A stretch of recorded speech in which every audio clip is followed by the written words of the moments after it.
মানে কার বিচার হবে, কাকে জেলে নেওয়া হবে, আর কাদেরকে সেনাপ্রধান সেনা সদর দফতরে রেখে সীমান্ত পাড়ি দেওয়ার ব্যবস্থা করে দেবেন, সেই ঘটনাগুলো তার মানে কি সেনাপ্রধান নিজেই দেখছেন, নাকি দেখছে সেনা গোয়েন্দা সংস্থা ডিজিএফআই, এনএসআই, তারা কি ধরনের কাজে এখন ব্যস্ত? এই অ্যাপ্রুভালগুলো, এই অনুমোদন দেওয়ার ক্ষেত্রে ডক্টর ইউনূস কি ভূমিকা রাখছেন? বাংলাদেশে সাবেক রাষ্ট্রপতি আব্দুল হামিদের দেশত্যাগের পর থেকেই এমন শোরগোল শুরু হয়েছে যে হাসনাত আব্দুল্লাহ শেষ পর্যন্ত আওয়ামী লীগ নিষিদ্ধের দাবিতে লাগাতার আন্দোলন ডেকে বসেছেন। হাসনাত আব্দুল্লাহ সাবেক রাষ্ট্রপতির দেশত্যাগের খবর পাবার পরপরই বৃহস্পতিবার সকালে স্ট্যাটাস দিয়ে বসলেন যে শুধু নাকি এই মাসেই, অর্থাৎ এই চলতি মে মাসেই ভারতের গোয়েন্দা সংস্থা ও হাই কমিশন বাংলাদেশের সরকারি, বেসরকারি ও সামরিক পর্যায়ে অন্তত 23টা মিটিং করেছে। লিখে রাখেন, আওয়ামী লীগকে পুনর্গঠনের সুযোগ করে দিতেই উদ্দেশ্যমূলকভাবে বিচারের নামে কালক্ষেপণ করা হচ্ছে। একটা পর্যায়ে গিয়ে বলা হবে এক সময়ের জনসমর্থিত রাজনৈতিক দলকে নিষিদ্ধ করা আমাদের কাজ না। মে মাসের গিয়েছে মাত্র 8 দিন, যেদিন হাসনাত আব্দুল্লাহ স্ট্যাটাস দিচ্ছেন 8 দিনের 8ম দিন মাত্র শুরু হতে যাচ্ছে, কিন্তু হাসনাত আব্দুল্লাহ বলছেন ভারতের হাই কমিশন আর গোয়েন্দা সংস্থার সঙ্গে সামরিক, বেসামরিক, সরকারি, বেসরকারি পর্যায়ে নাকি 23টা মিটিং হয়ে গেছে। কিভাবে জানি যত চক্রান্ত রাষ্ট্রে ঘটছে সব খবর গিয়ে পৌঁছায় এই হাসনাত আব্দুল্লাহর কাছে। কিন্তু যত এসব চক্রান্তের নানা রকম নীল নকশা কথা বলে বা ষড়যন্ত্র থিওরি দিয়ে আব্দুল হামিদের দেশত্যাগকে ব্যাখ্যা করার চেষ্টা করা হোক না কেন, কিন্তু সাবেক রাষ্ট্রপতি কি একটা ঝরাপাতা, মশা বা মাছি, যিনি হঠাৎ করে দরজার ফাঁক গলে কিংবা জানালার কোনো কুঠুরি গলে বেরিয়ে গেলেন? আসলে তো তা নয়। সাবেক রাষ্ট্রপতির একটা লাল পাসপোর্ট আছে, সাবেক রাষ্ট্রপতি হিসেবেই সেটা আছে, এবং লাল পাসপোর্টধারীরা যখন কোথাও যান তখন তাদের নানা রকম সরকারি ক্লিয়ারেন্স, গোয়েন্দা সংস্থার ক্লিয়ারেন্সের প্রয়োজন হয়। তাহলে সাবেক রাষ্ট্রপতি যে থাই এয়ারওয়েজের বিমানে করে ব্যাংকক যাচ্ছেন, সে খবর কি বাংলাদেশের গোয়েন্দা সংস্থাগুলোর কাছে ছিল? স্বরাষ্ট্র উপদেষ্টা দিনাজপুরে বৈষম্য বিরোধী ছাত্র আন্দোলনের নেতা পরিচয়ে কিছু নেতা কর্মী, ছাত্র জনতা তাকে ঘিরে ধরলে, কিভাবে আব্দুল হামিদ বেরিয়ে গেলেন এই বিষয়ে ক্ষোভ জানিয়ে ঘিরে ধরলে, তিনি বলেছেন তিনি কিছু জানতেন না, তবে যদি অপরাধীদের তিনি ধরতে না পারেন, মানে যারা নাকি আব্দুল হামিদকে বেরিয়ে যেতে সহায়তা করেছে তাদের যদি তিনি ধরতে না পারেন তাহলে নাকি তিনি চলে যাবেন। এখন ধরেন স্বরাষ্ট্র উপদেষ্টা আসলে তেমন কোনো গুরুত্বপূর্ণ ব্যক্তি বা বিরাট কার্যকরী কোনো ব্যক্তি বা সব দিকে উনার খুব নজর আছে, এই 8-9 মাসে এমন কোনো কিছু ভাবার আমাদের কোনো কারণ নাই। কাজেই আমরাও বুঝি যে স্বরাষ্ট্র উপদেষ্টার ওপরেও যেসব উপদেষ্টারা আছেন, কিংবা এই উপদেষ্টা মণ্ডলীর ওপরেও, মানে সরকারের ওপরেও যে সরকার আছে, সেই সরকার হয়তোবা নির্দেশ দিয়েছে বা সবুজ সংকেত দিয়েছে রাষ্ট্রপতি আব্দুল হামিদকে বেরিয়ে যেতে। না হলে 9 মাস ধরে রাষ্ট্রপতি আব্দুল হামিদ নিরাপদে আছেন।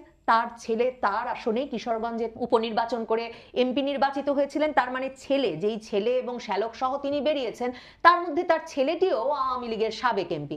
এতদিন কোথায় ছিলেন রাষ্ট্রপতি আব্দুল হামিদ? সাবেক রাষ্ট্রপতি আব্দুল হামিদ, এখন জানতে পারছি, তিনি ছিলেন সেনানিবাসের ভেতরে, ঢাকা ক্যান্টনমেন্টের ভেতরে তার কেনা একটা ফ্ল্যাট ছিল, এবং সেই ফ্ল্যাটেই রাষ্ট্রপতি থাকতেন তার ছেলে এবং পরিবার সহ। তাহলে সেনানিবাসের ভেতরে তো কোনো গোপন আস্তানায় গিয়ে, কোনো গর্তে গিয়ে তো লুকিয়েছিলেন না সাবেক রাষ্ট্রপতি আব্দুল হামিদ, যে সেই গর্ত থেকে হঠাৎ উঠে তিনি প্লেনে চেপে বসলেন। দেখেন, এখন যেসব খবর পাওয়া যাচ্ছে শুধুমাত্র লাল পাসপোর্ট নিয়েই থাইল্যান্ডের বিমানে উঠেছেন সাবেক রাষ্ট্রপতি, শুধু তো তাই নয়, তিনি ভিভিআইপি লাউঞ্জ ব্যবহার করেছেন। আপনি আমি জানি বিমানবন্দরের ভিভিআইপি লাউঞ্জ আমরা কোনোদিন যাইওনি, দেখাও পাইনি, কারণ এই লাউঞ্জে ঢুকতেও, ভিভিআইপি লাউঞ্জে ঢুকতেও সরকারের গোয়েন্দা সংস্থা, সরকারি কর্তৃপক্ষের বিশেষ অনুমোদন প্রয়োজন হয়। তাহলে সেই লাউঞ্জে গিয়ে একজন সাবেক রাষ্ট্রপতি তার সাবেক এমপি ছেলে এবং শ্যালক নিয়ে বিদেশ যাত্রার উদ্দেশ্যে বসলেন, কিন্তু কেউ কোনো খবর পেল না। এই যে হাসনাত আব্দুল্লাহ, আমরা গত কয়েক মাস আগের স্ট্যাটাসে জানলাম যেখানে তিনি প্রথম বললেন যে সেনাবাহিনী নাকি ভীষণভাবে জড়িত এই নানা রকম আতাত করে একটা রিফাইন্ড আওয়ামী লীগকে নিয়ে আসতে, সেনাপ্রধান একদম সেই প্রস্তাব তাদেরকে দিয়েছেন। সেখানে আমরা জানলাম হাসনাত আর সার্জিস প্রায়ই সেনা সদরে যান, সেনাপ্রধানের সঙ্গে ব্যক্তিগত আলাপ করেন, কারণ তারা নাকি তার ছেলের মতো। এখন তাদের বাবার মতো যে সেনাপ্রধান ওয়াকারুজ্জামান, সেই সেনাপ্রধান ওয়াকারুজ্জামানের তত্ত্বাবধানে থাকা একদম ঢাকা ক্যান্টনমেন্টের ভেতরেই যে সাবেক রাষ্ট্রপতি ছিলেন, এবং সেই ক্যান্টনমেন্ট থেকে বেরিয়েই তিনি যে সরকারি সব প্রোটোকল নিয়ে বিমানে গিয়ে উঠলেন, এটা নিয়ে পরের দিন ভারতের হাই কমিশন আর ভারতের গোয়েন্দা সংস্থা সামরিক বেসামরিক নানা জায়গায় মিটিং করছে বলে একটা ষড়যন্ত্র তত্ত্ব হাজির করার তো কোনো দরকার নেই।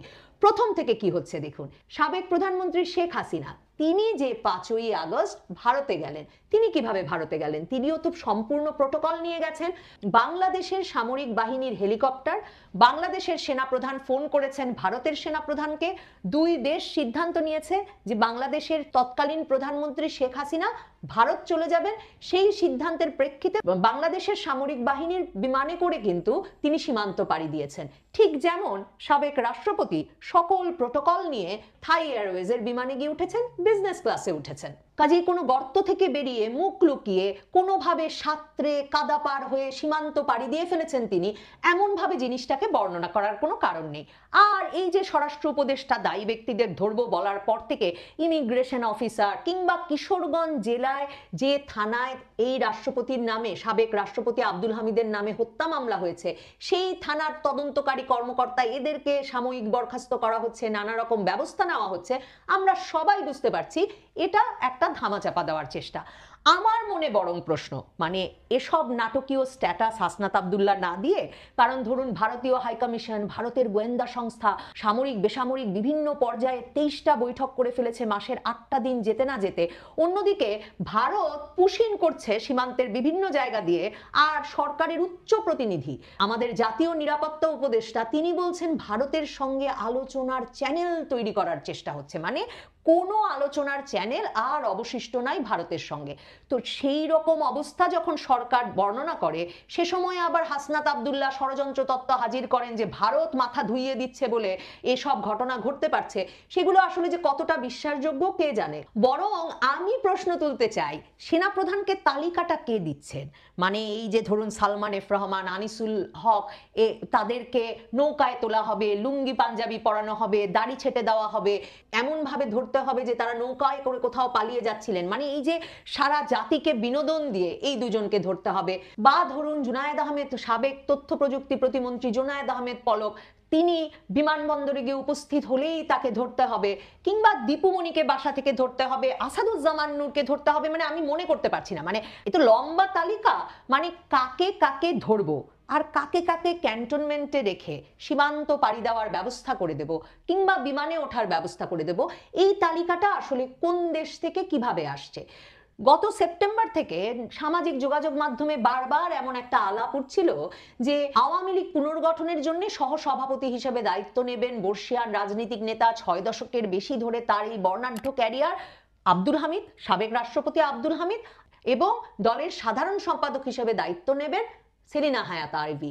কি ইন্টারেস্টিং, কি কৌতূহলোদ্দীপক ব্যাপার ভাবুন। আগের রাতে ক্যান্টনমেন্ট থেকে বেরিয়ে দেশ ছেড়ে গেলেন সাবেক রাষ্ট্রপতি আব্দুল হামিদ, আর পরের দিন রাতে পুলিশ গিয়ে গ্রেফতার করলো সেলিনা হায়াত আইভিকে। আমার মনে বরং প্রশ্ন, যে রিফাইন্ড আওয়ামী লীগের কথা শুনছিলাম গত কয়েক মাস ধরে এবং যাতে এই দুইজনের নাম বারবার উঠে আসছিল, সেই দুজনকে 24 ঘন্টার মধ্যে সেই দুইজনের গন্তব্য নির্ধারণ, মানে একজনের গন্তব্য নির্ধারণ হলো বিদেশে, আরেকজনের গন্তব্য নির্ধারণ হলো কাশিমপুর জেলে, সেগুলো কিসের ভিত্তিতে? এসব তালিকা কারা দিচ্ছেন? মানে কার বিচার হবে, কাকে জেলে নেওয়া হবে, আর কাদেরকে সেনাপ্রধান সেনা সদর দফতরে রেখে সীমান্ত পাড়ি দেওয়ার ব্যবস্থা করে দেবেন, সেই ঘটনাগুলো তার মানে কি সেনাপ্রধান নিজেই দেখছেন, নাকি দেখছে সেনা গোয়েন্দা সংস্থা ডিজিএফআই, এনএসআই, তারা কি ধরনের কাজে এখন ব্যস্ত?